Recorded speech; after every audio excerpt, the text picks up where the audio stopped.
جو اللہ جل جلالہ نے سورۃ اخلاص میں بیان فرمائی، قل هو اللہ احد، اللہ ایک ہے، اس کے سوا کوئی بندگی کے لائق نہیں، اللہ کے سوا کوئی نفع نقصان دینے والا نہیں، انسان کو صحت دینے والا اللہ، بیماری دینے والا اللہ، بیماری آ جائے تو بیماری دور کر کے شفا دینے والا بھی اللہ،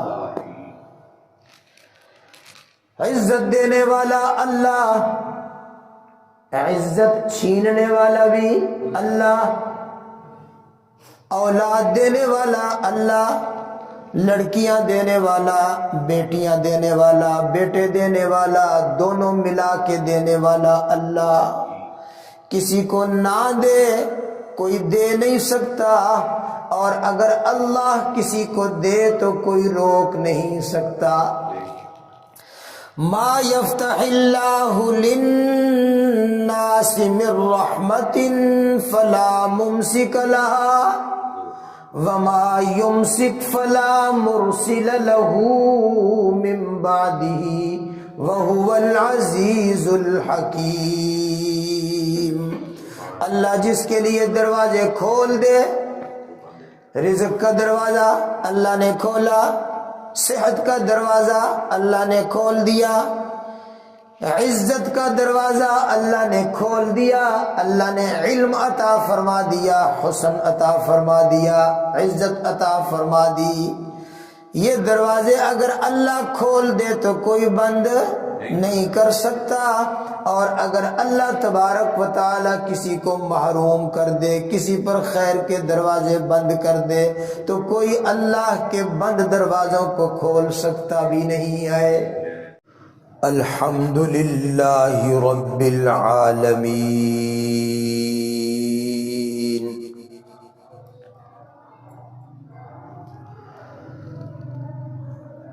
الحمد للہ الذی خلق السماوات والارض وجعل الظلمات والنور،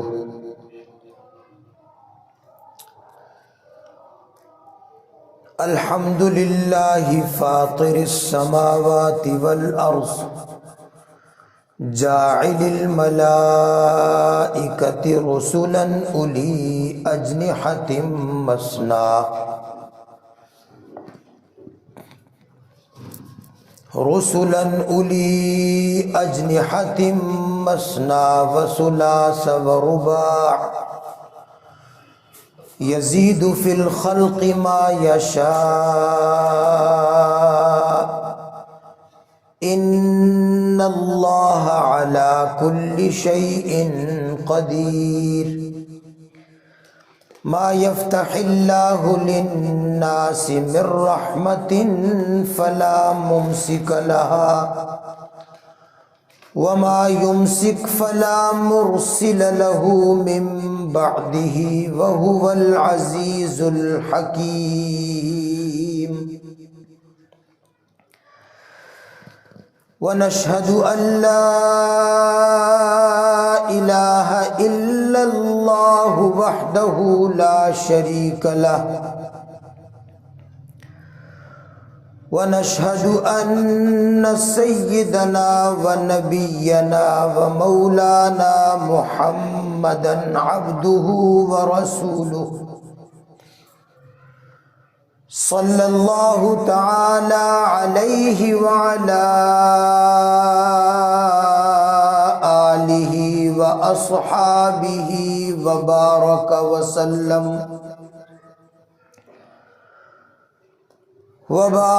وسلم تسلیما کثیرا کثیرا، اما بعد فاعوذ باللہ من الشیطان الرجیم،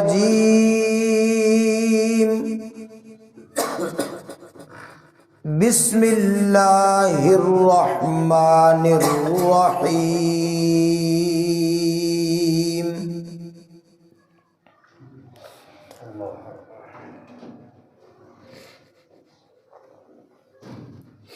یا آمنوا اطیعوا اللہ واطیعوا الرسول اطیعوا اللہ واطیعوا الرسول ولا تبطلوا اعمالکم۔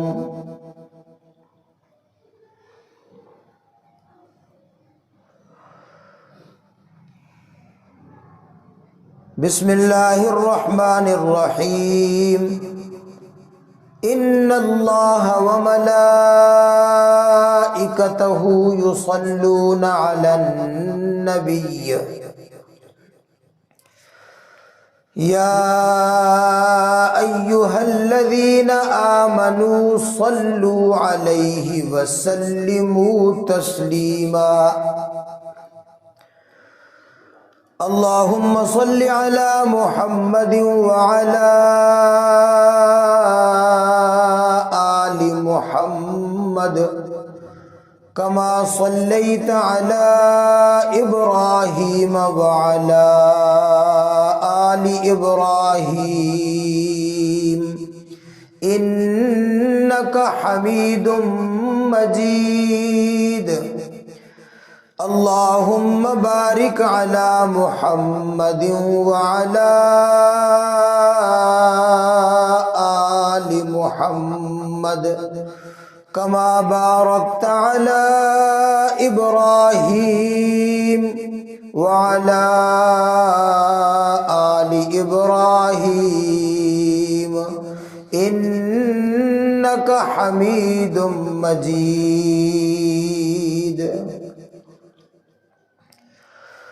یا رب صل وسلم دائما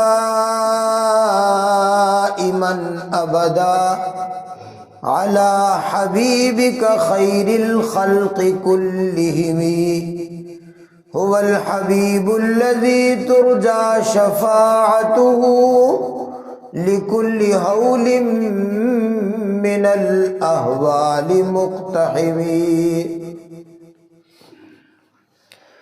میرے محترم بزرگوں، بھائیوں، دوستوں، ساتھیوں،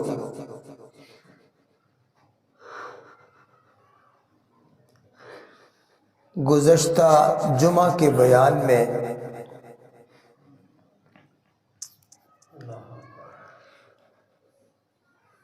ایک واقعہ نبی پاک صلی اللہ علیہ وسلم کا یا ایک حدیث ہم نے بیان کی تھی، اس کا کچھ حصہ حدیث پاک کا باقی رہ گیا تھا۔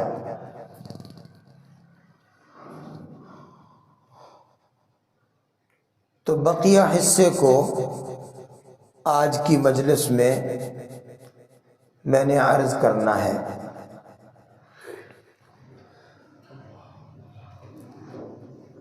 جو حدیث پچھلے جمعے عرض کی تھی،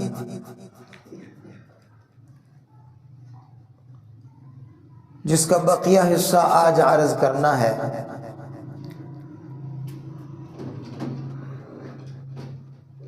تو اولاً پچھلے بیان کا تھوڑا سا میں خلاصہ عرض کر دیتا ہوں تاکہ ساری حدیث کا مفہوم اور معنی خلاصہ ہمارے سامنے آ جائے۔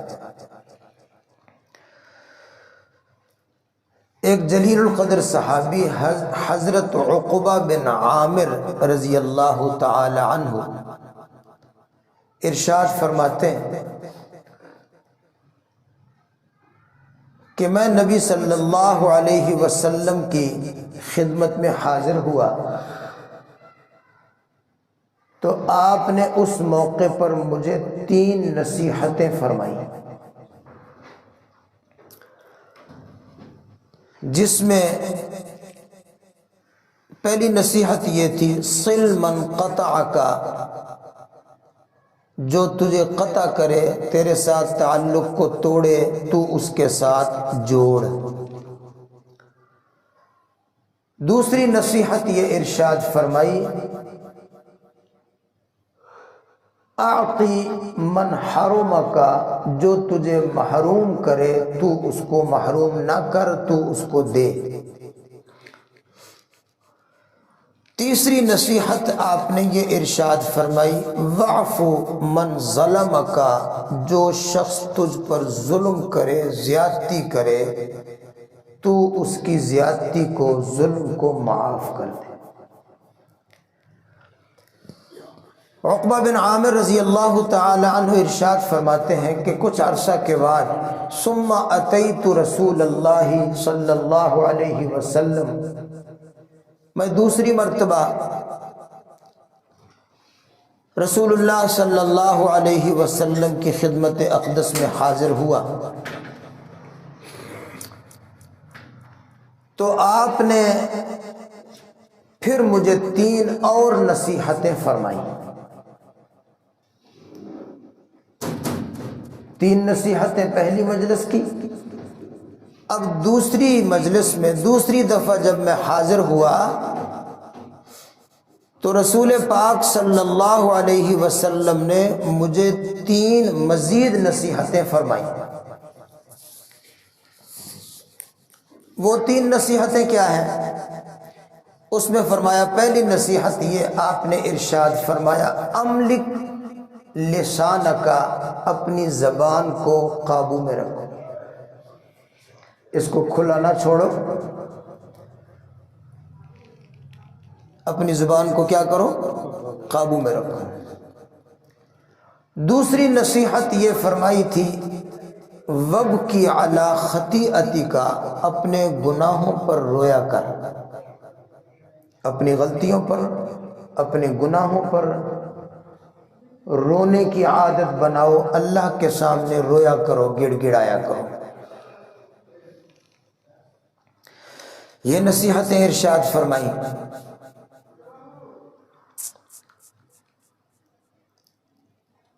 اور تیسری نصیحت جناب رسول اللہ صلی اللہ علیہ وسلم نے کیا ارشاد فرمائی؟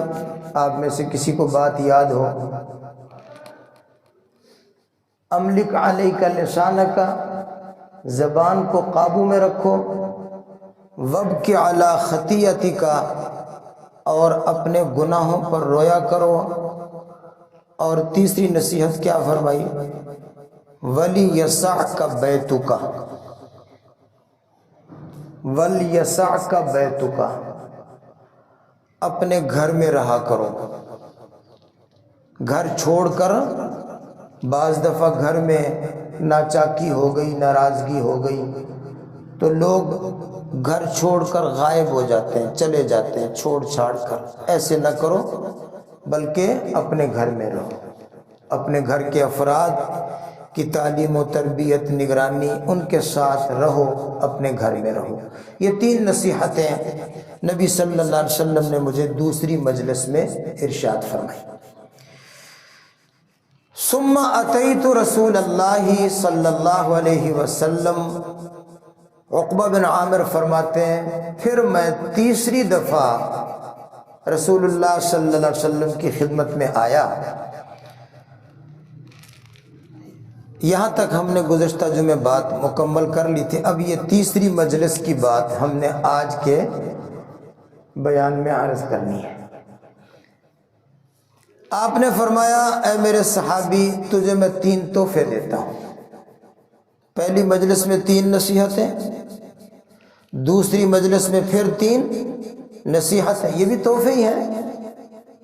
جو پہلی نصیحتیں آپ نے فرمائی وہ بھی حضور کے کیا ہیں؟ تحفے ہیں۔ اگر ہم اس کی قدر کر لیں تو بہت قیمتی، بہت گراں قدر نصیحتیں ہیں۔ ایک ایک نصیحت ایسی ہے کہ اگر اس پر عمل کر لیا جائے تو دنیا اور آخرت میں اللہ تبارک و تعالی چمکا کے رکھ دیں گے، اونچا کر کے رکھ دیں گے، بلند کر کے رکھ دیں گے۔ اب تیسری مجلس میں آپ نے فرمایا تجھے 3 تحفے دیتا ہوں۔ اب وہ 3 تحفے کیا ہیں؟ جب میں عرض کروں گا تو آپ کہیں گے یہ تو ہمیں پہلے بھی پتہ ہے، 3 بڑی معمولی سی چیزیں ہیں۔ معمولی نہ سمجھو، اس کو ہلکا نہ لینا، اس کو کوئی چھوٹی چیز نہ سمجھنا، بہت قیمتی، بہت عظیم الشان تحفے ہیں۔ فرمایا کہ وہ 3 تحفے جو ہیں وہ قرآن پاک کی آخری 3 سورتیں ہیں جو میں تجھے دیتا ہوں۔ آخری 3 سورتیں، 3 تحفے ہو گئے۔ پہلی سورت کون سی ہے؟ بسم اللہ الرحمن الرحیم، قل هو اللہ احد اللہ الصمد لم یلد ولم یولد ولم یکن له کفوا احد۔ بسم اللہ الرحمن الرحیم، قل اعوذ برب الفلق من شر ما خلق ومن شر غاسق اذا وقب ومن شر النفاثات في العقد ومن شر حاسد اذا حسد۔ بسم اللہ الرحمن الرحیم، قل اعوذ برب الناس ملک الناس الہ الناس من شر الوسواس الخناس الذی یوسوس فی صدور الناس من الجنۃ والناس۔ یہ 3 سورتیں آپ نے مجھے سکھائیں، مجھے سنائیں، مجھے یہ 3 تحفے دیے، اور پھر اللہ کے نبی نے فرمایا کہ اے میرے صحابی، یہ 3 سورتیں اتنی برکت والی، اتنی فوائد والی، اتنے اجر و ثواب والی ہیں کہ اس طرح کی صورتیں نہ تورات میں، نہ زبور میں، نہ انجیل میں، نہ قرآن پاک میں ان 3 صورتوں کے علاوہ اس طرح کی کوئی برکت والی اور شان والی صورتیں موجود ہیں۔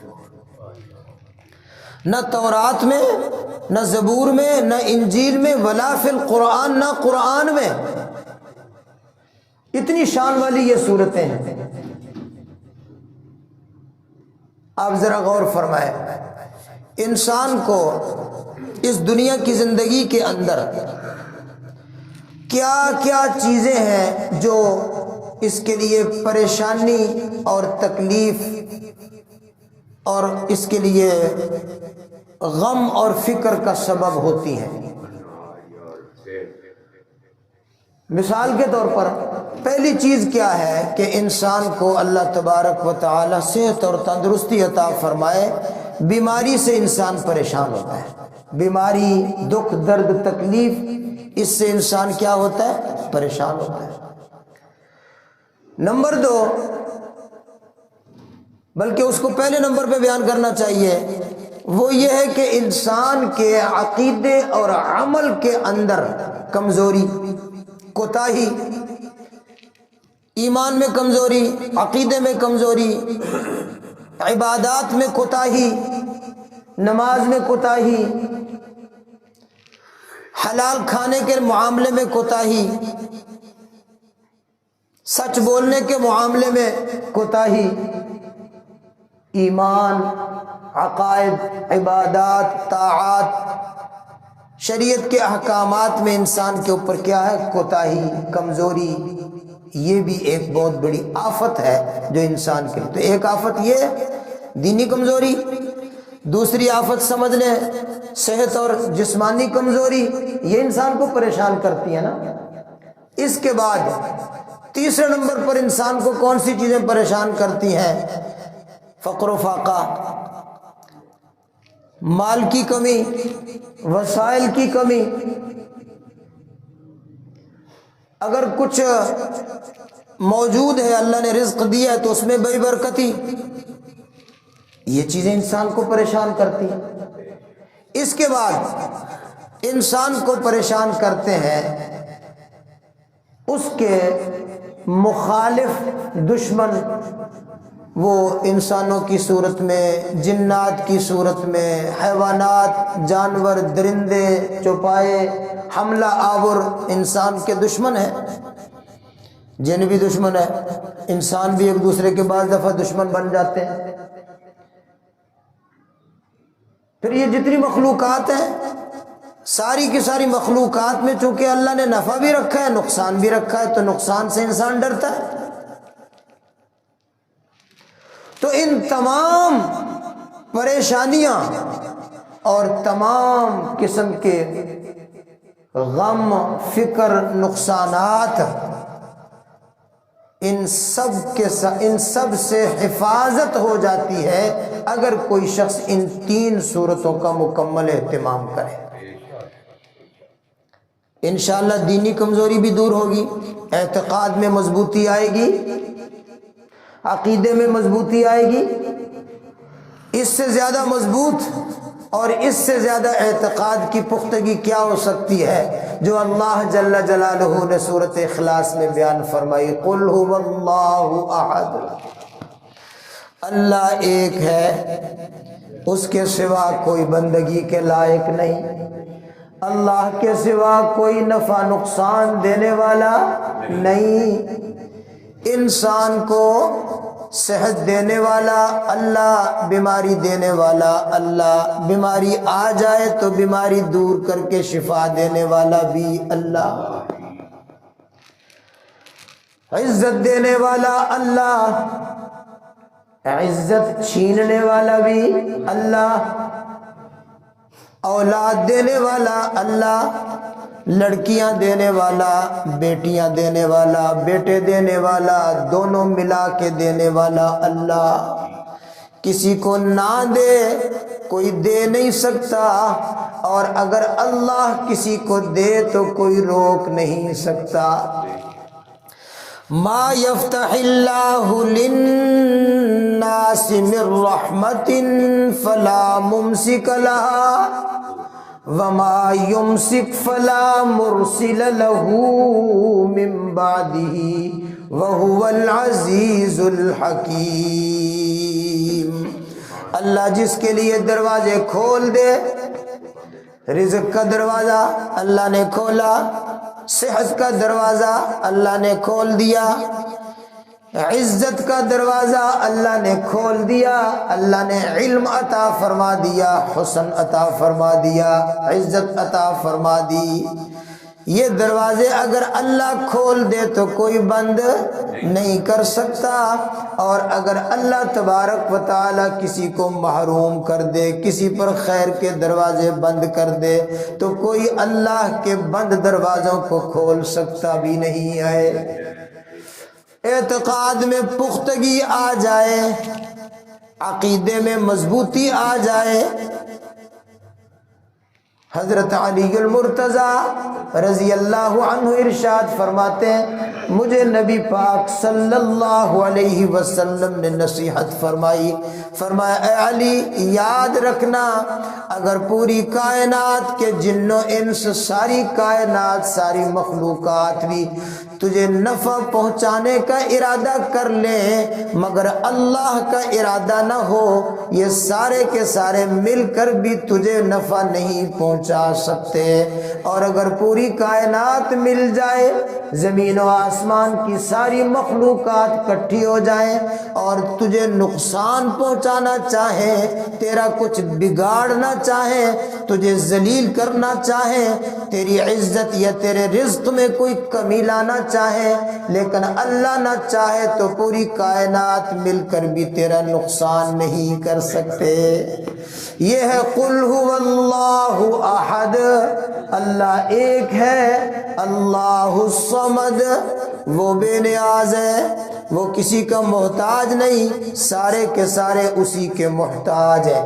لم یلد ولم یولد ولم یکن له کفوا احد، نہ وہ کسی کا باپ، نہ اس کا کوئی باپ، نہ وہ کسی کی اولاد، نہ اس کی کوئی اولاد۔ یہ پوری کائنات، ساتوں آسمان، ساتوں زمینیں، ساتوں سمندر اور پوری کائنات مخلوقات، یہ اللہ کی مخلوق ہے، اس کے امر سے پیدا ہوئی ہے، اس کی اولاد کوئی نہیں، وہ ساری کائناتوں کا خالق اور مالک ہے، وہ کسی کا باپ نہیں ہے۔ جب یہ عقیدہ مضبوط ہو جائے گا تو انشاءاللہ اعتقاد کی کمزوریاں، عملی کوتاہیاں، دینی کمزوریاں، کوتاہیاں دور ہوں گی۔ پھر اس کے بعد انسان کو خطرہ رہتا ہے جن جادو، مال کی تباہی، مال کا نقصان، اولاد کا نقصان، اولاد بگڑ جائے، نافرمان ہو جائیں، بے دین ہو جائیں، شیطان کے ہتھے چڑھ جائیں، یہ نقصانات ہیں نا۔ ان تمام نقصانات سے بچانے کے لیے اللہ جل جلالہ نے یہ آخری 3 صورتیں عطا فرمائی۔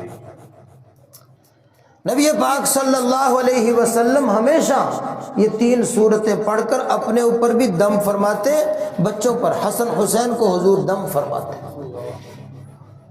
کئی لوگ کہتے ہیں جی یہ مولوی صاحب یہ دم تم نے کہاں سے نکالا ہے، دم کرتے ہو، اس کا کیا ثبوت ہے؟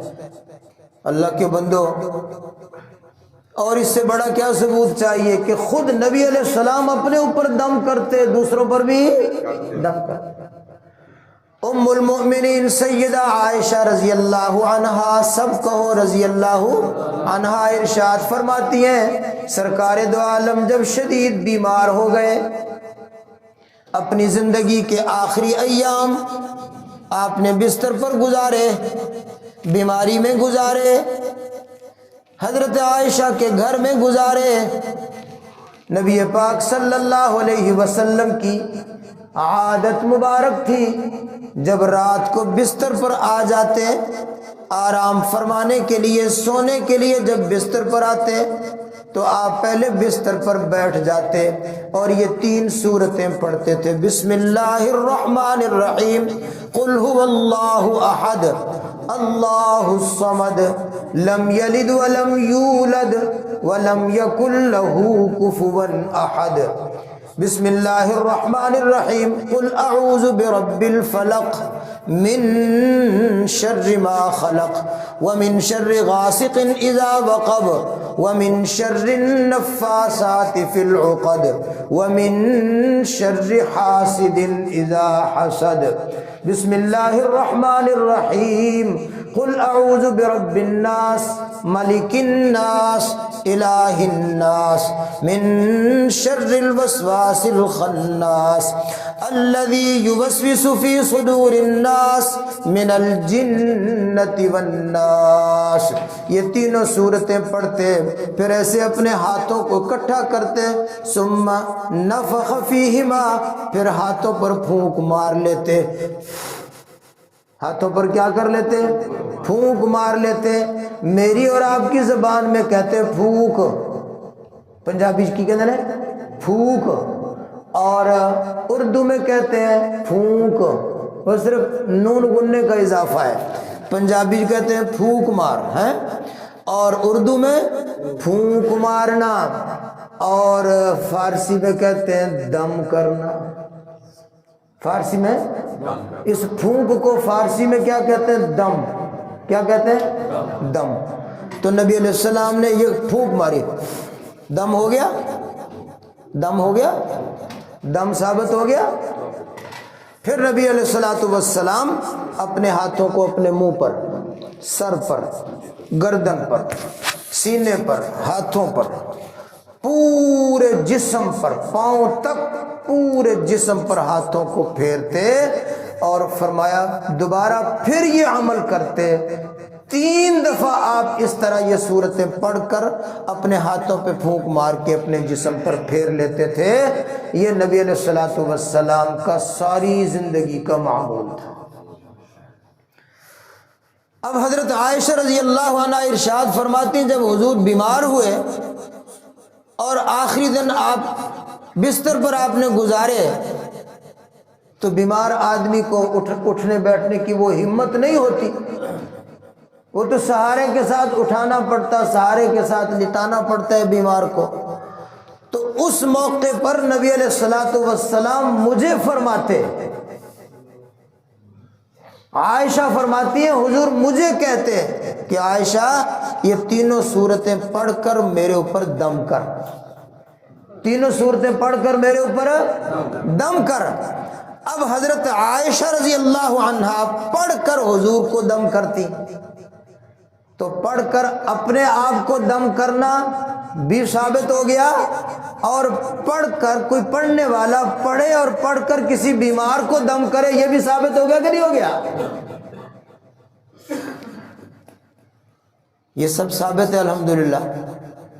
اگر کوئی کہے نا کہ دم کر کے کوئی پیسے لینے بھی ثابت ہے کہ نہیں، تو وہ بھی ثابت ہے۔ دم کر کے کچھ لینا، کوئی نذرانہ، کوئی ہدیہ، وہ بھی ثابت ہے، منع نہیں ہے۔ ہمارے بزرگ، ہمارے استاد، ہمارے اکابر فرماتے تھے بھئی دم دم کر کے لینا منع نہیں ہے، لیکن اس کو مستقل کاروبار نہ بناؤ، کاروبار اپنا وکھرا رکھو، یہ بات ہے۔ بس یہ ایک ہی کاروبار بنا لیا، باقی سب کو چھوڑ چھاڑ دیا، کیونکہ اس کی دم کی کمائی بہت ہے، تو باقی سب کو چھوڑ کے یہی کام شروع کر دیا، یہ درست نہیں ہے، یہ اچھی بات نہیں ہے۔ ایک صحابی فرماتے ہیں ہم سفر میں تھے، سفر میں ایک پانی کے چشمے کے اوپر وہاں کچھ تھوڑی آبادی تھی، وہاں جا کر ہم نے ڈیرا لگایا، کیونکہ مسافر لوگ چشموں پر ٹھہرتے تھے۔ وہاں ہم نے ڈیرا لگایا، خیمے لگائے، آرام کیا۔ رات کو جب رات کا آخری پہر ہوا تو وہاں جو کچھ گھر تھے، چھوٹی سی بستی تھی، ان گھروں میں شور ہوا، اچانک جیسے کوئی آفت آ گئی، کوئی مصیبت آ گئی، کوئی شور ہوا اچانک۔ شور سے ہم بھی اٹھ گئے۔ بعض دفعہ ایسے ہوتے جیسے کوئی چور آ گیا ہے، یا کسی کی چھت گر گئی ہے، یا کوئی نقصان ہو گیا ہے، کسی پر درندے نے، دشمن نے حملہ کر دیا، اس طرح شور ہوا تو ہم بھی اٹھے۔ تھوڑی دیر کے بعد پتہ چلا کہ وہ بستی میں جو خاندان آباد تھا، ان کا کوئی وڈیرا تھا، سردار، اس کو بچھو نے کاٹ لیا، بچھو نے ڈنگ مارا، بچھو نے ڈنگ مارا تو وہ پریشان ہے۔ بچھو کے ڈنگنے کی تکلیف بڑی ہوتی ہے، درد بہت ہوتا ہے، مریض بہت بے چین ہوتا ہے۔ اب وہ قبیلے کا ایک آدمی بھاگا بھاگا ہمارے پاس آیا اور آ کر کہنے لگا بھئی آپ کوئی نیک لوگ، کوئی درویش لوگ معلوم ہوتے ہو۔ صحابہ تھے، ہاں، صحابہ کو دیکھ کر تو لوگوں کو پتہ چلتا تھا کہ یہ کوئی فرشتوں کی جماعتیں ہیں۔ آپ کو یار درویش لوگ ہو، کوئی نیک لوگ ہو، اللہ والے لوگ ہو، کوئی آپ کے اندر ہے جو کوئی دم کرنے والا ہو؟ ہمارے وڈیرے کو بچھو نے ڈنگ مارا ہے، کوئی دم کرنے والا ہے؟ تو ایک صحابی کہتے ہیں میں نے کہا ہاں بھائی میں کروں گا دم، میں دم کروں گا، لیکن میری شرط ہے۔ اچھا شرط کیوں لگائی؟ وہ اس لیے کہ پہلے وہاں پر جب یہ مسافر لوگ آئے تو آ کر وہاں کے لوگوں کو کہا بھی ہم مسافر لوگ ہیں، ہم نے یہاں کچھ دیر ٹھہرنا ہے، پھر آگے چلے جانا ہے، کچھ ہماری خدمت کرو، کوئی ہمیں روٹی شوٹی کھلا دو۔ مسافر ہیں، مسافروں کے پاس توشہ نہیں ہوتا کئی دفعہ، تو ہمارے پاس کھانے پینے کو کچھ نہیں ہے، ختم ہو گیا ہے، تو ہمیں کوئی روٹی کھلا دو۔ تو انہوں نے کہا جاؤ جاؤ، کوئی روٹی شوٹی نہیں ہے، ہم نہیں کھلاتے۔ تو اب یہ صحابی نے کہا کہ آ گیا بندہ قابو، ہم نے تو روٹی مانگی تھی، انہوں نے روٹی نہیں دی۔ ہم نے کہا تھا مسافر کا حق ہے، مسافر کا حق ہے، مسافر کہہ بھی سکتا ہے کہ مجھے روٹی کھلاؤ۔ ہمیں یاد ہے پہلے جب ہماری دیہات کی زندگی، جہاں ہم نے قرآن پاک حفظ کیا، ہمارا گاؤں، تو بعض دفعہ گاؤں کی مسجد میں کوئی ایک آدھ مسافر کہیں سے آ جاتا رات کو، وہ مسجد میں نماز عشاء کے بعد کھڑے ہو کر کہ میں بھائی مسافر ہوں، میں رات گزارنی، میں نے روٹی دو۔ تو کسی کے گھر سے روٹی آ جاتی، کسی کے گھر سے رضائی آ جاتی کہ بھئی آپ مسجد میں چلو آرام کرو، پھر صبح بھی اس کو ناشتہ کر کے پھر وہ چلا جاتا۔ مسافر کا حق ہوتا ہے، تم نے نہیں دیا، اب پھنس گئے ہو، تو تمہارے سردار کو دم کروں گا، 100 بکریاں لوں گا۔ کنیاں؟ 100 بکریاں۔ آج کل کے عامل تو بیچارے صرف مرغا ہی لیتے ہیں، ہاں؟ یا زیادہ کہتے کاڑی سری لے آؤ بس۔ 100 بکریاں لوں گا۔ انہوں نے کہا ٹھیک ہے، دم کرو، کا دم کروں گا۔ چلے گئے، جا کر اس کو دم کیا، پڑھتے رہے، پھونک مارتے رہے، پڑھتے رہے، پھونک مارتے رہے، پڑھتے رہے، پھونک مارتے رہے، وہ ٹھیک ہو گیا۔ اس کا درد کیا ہو گیا؟ بالکل ٹھیک ہو گیا۔ کأنما نشط من عقال، اس کے سارے دکھ درد دور ہو گئے، بالکل ٹھیک ہو گیا۔ بکریاں دے دی۔ صبح ہوئی ساری بکریاں بھی اور سارے ساتھی مدینے میں نبی علیہ السلام کے پاس. صحابہ نے ساتھیوں نے مشورہ کیا کہ یہ تو لے تو آیا اللہ کے بندے، پتہ نہیں اللہ کے نبی ہمیں یہ کھانے کی اجازت بھی دے کہ نہ دے، یہ درست بھی ہے کہ نہیں، جائز بھی ہے کہ نہیں، تو اس لیے اس میں سے کوئی کھائیں گے نہیں، پہلے جا کر نبی علیہ السلام سے پوچھیں گے. پوچھ لینا چاہیے مسئلہ. اب تو لوگ مسئلہ حلال حرام کا پوچھتے نہیں. ملو ملی اگر کوئی مولوی 10ویں دے تو کہتے جی مولوی صاحب تسی اپنے مسئلے اپنے کول رکھو، بس ٹھیک ہے جائے گا. اب تو صورت حال یہ ہے، اور یہ ہمارا حال ایسی ہے کہ نہیں ہے. اب لوگ پوچھتے نہیں ہیں، لیکن مولوی صاحب کو کہیں سے پتہ چل جائے کہ فلاں آدمی کو سود کا کاروبار کر رہا ہے یا کوئی اس طرح ناجائز کاروبار کر رہا ہے، تو مولوی صاحب بتا دیتا بھئی یہ جائز نہیں ہے. تو کہتے ہیں مولوی صاحب تسی اپنے مسئلے اپنے کول رکھو، سارے کر دیا. پھر یہ ہمارا حال ہے، یہ ہمارا عمل ہے، یہ ہمارا ایمان ہے. اور تبصرے کرتے ہیں بیٹھ کر کہ یہ صحابہ نے فلاں غلطی کی ہے، فلاں غلطی کی ہے، صحابہ ایسے تھے، صحابہ ایسے تھے. ڈب کے مر جاؤ بغیرتو.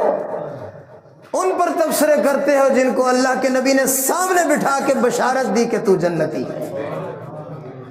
ابو بکر کو سامنے بٹھایا کہ ابو بکر تو جنتی ہے.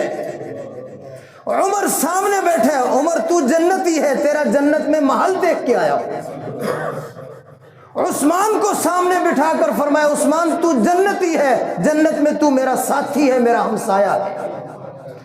علی کو سامنے بٹھایا اور فرمایا علی تو میرا جنتی ہے اور تیرے گھر کا دروازہ جنت میں میرے گھر کے دروازے کے سامنے ہے. آپ نے نام لے لے کر صحابہ کو بشارتیں دی ہیں. ان پر تبصرہ کرتے بیٹھ کے لوگ. اپنا حال یہ ہے، سود کھائیں گے، کوئی مسئلہ بھی بتایا تو کہتے ہیں اپنا مسئلہ اپنے کول رکھو. صحابہ سے زیادہ کوئی اللہ کا مقرب نہیں ہو سکتا پیغمبروں کے بعد، جنہوں نے ایک ایک لقمہ جو ہے وہ تفتیش کر کے کھایا ہے. آقا دو عالم سے آ کر پوچھا اللہ کے رسول ہمارے ایک ساتھی نے بچھو کے ڈنگ مارے ہوئے مریض کو دم کیا اور بکریاں لے کے آ گیا، کیا ہمارے لیے جائز ہے اس کا کھانا؟ اجازت ہے یا نہیں؟ آپ نے فرمایا کون ہے بھئی دم کس نے کیا؟ ایس بندے نے کیا. صحابی کو سامنے بولا ہاں بھائی کیا دم کیا؟ یہ ہے بات. دم کیا کیا؟ معلوم ہوتا ہے کوئی دم جائز ہوگا کوئی ناجائز ہوگا. اگر آپ کہتے ہاں ٹھیک ہے تو پھر سارے دم جائز ہوتے، اگر آپ کہتے کہ نہیں ٹھیک تو پھر سارے دم کیا ہوتے؟ ناجائز ہوتے. آپ نے فرمایا کیا دم کیا؟ سنا مجھے. سنا تو سنا دیا. کہا جی میں نے پڑھا بسم اللہ الرحمن الرحیم الحمدللہ رب العالمین الرحمن الرحیم مالک یوم الدین ایاک نعبد و ایاک نستعین اہدنا الصراط المستقیم صراط الذین انعمت علیہم غیر المغضوب علیہم ولا الضالین.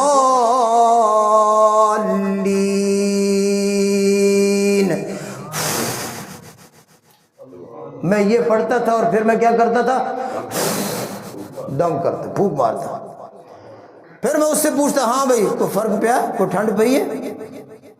تو کہتا ہاں تھوڑی ٹھنڈ پئی ہے. تو میں نے پھر پڑھی، پھر پھونک ماری، ہاں کوئی فرق؟ کہتا ہاں فرق. میں نے پھر پڑھی، جب بالکل کہتا میں ٹھیک ہو گیا تو میں نے کہا لو بکریاں دے دو. آپ نے فرمایا کہو صلی اللہ علیہ وسلم، آپ نے فرمایا یہ جو تم نے دم کر کے پیسہ کمایا، بکریاں کمائی، فکلو کھاؤ مزے کرو، میرا حصہ بھی نکالو. کھاؤ اور مزے کرو، میرا حصہ بھی نکالو. اب میں نے آپ سب کو دم بتا دیا، آپ بھی دم کیا کرو، فیس بے شک لے لیا کرو، میرا حصہ لایا کرو. میں نے بتایا نا آپ کو، ہمارا حصہ بھی لایا کرو. بات ختم کریں تو حضرت عائشہ رضی اللہ عنہا فرماتی ہیں کہ بیماری کے دنوں میں حضور مجھے فرماتے عائشہ مجھے دم کر، تو میں یہ صورتیں پڑھتی، توجہ کرنا بات ختم کرنے لگا، فرمایا میں 3 صورتیں پڑھتی، میں نبی پاک کے ہاتھوں کو پکڑ کر حضور کے ہاتھوں پر پھونک مارتی اور پھر آپ کے ہاتھ کو لے کر میں آپ کے جسم کے اوپر پھیر دیتی۔ حالانکہ ایسے بھی کر سکتی تھی، میں اپنے ہاتھوں پہ پھونک مار کے آپ کے اوپر پھیرتی، لیکن یہ سوچ کر کہ نبی پاک کا ہاتھ مجھ سے زیادہ برکت والا ہے، میں حضور کے ہی ہاتھ پر پھونک مارتی اور پھر آپ کے ہاتھ کو اپنے ہاتھ میں پکڑ کر آپ کے سارے جسم پر پھیر دیتی۔ تو بات کا خلاصہ کیا ہے کہ آخری جو 3 صورتیں ہیں نا، یہ اللہ کے نبی نے فرمایا یہ میری طرف سے تمہیں 3 تحفے ہیں، ان کی قدر کرو، اس کو معمولی نہ سمجھو، اس کو ہلکا نہ سمجھو۔ گھر میں بیماری ہے، پریشانی ہے، جن جادو کے اثرات ہیں، نا اتفاقی ہے، بے برکتی ہے، یہ صورتیں خود بھی پڑھو، بچوں کو بھی پڑھاؤ، ان کو دم کرو، بار بار پڑھو، ہر نماز کے بعد، رات کو سوتے وقت، اٹھتے وقت، انشاءاللہ العزیز اللہ جل جلالہ تمام پریشانیاں دور فرما دیں گے۔ تو یہ گزشتہ جمعے جو حدیث میں نے عرض کی تھی وہ آج کی مجلس میں الحمدللہ مکمل ہوئی۔ وآخر دعوانا ان الحمدللہ رب العالمین۔